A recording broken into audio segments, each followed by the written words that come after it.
الحمدللہ وکفا وسلام علی عبادہ الذین اصطفیٰ، اما بعد۔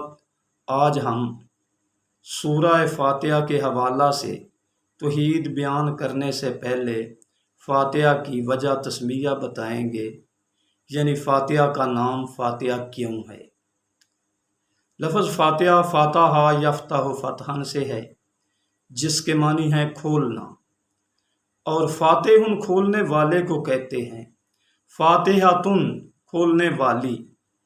اور جب اس پر الف لام داخل کیا جاتا ہے تو یہ بن جاتا ہے الفاتحہ، اور لفظ فاتحہ نکرہ سے معرفہ میں تبدیل ہو جاتا ہے، یعنی مخصوص صورت کے معنوں میں یہ لفظ استعمال ہونے لگتا ہے۔ فاتحہ کو فاتحہ اس لیے کہا گیا ہے کہ یہ قرآن پاک کو کھولنے والی صورت ہے۔ قرآن پاک کا آغاز یہاں سے ہو رہا ہے۔ اللہ رب العزت نے اس صورت کو بطور خطبۃ الکتاب یا بطور دباچہ کتاب پیش کیا ہے۔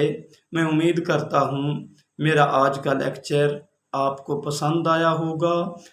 اگر لیکچر پسند آیا ہو تو چینل کو سبسکرائب کر دیں اور ساتھ ہی پیج کو بھی فالو کر دیں۔ وما علینا الا البلاغ المبین۔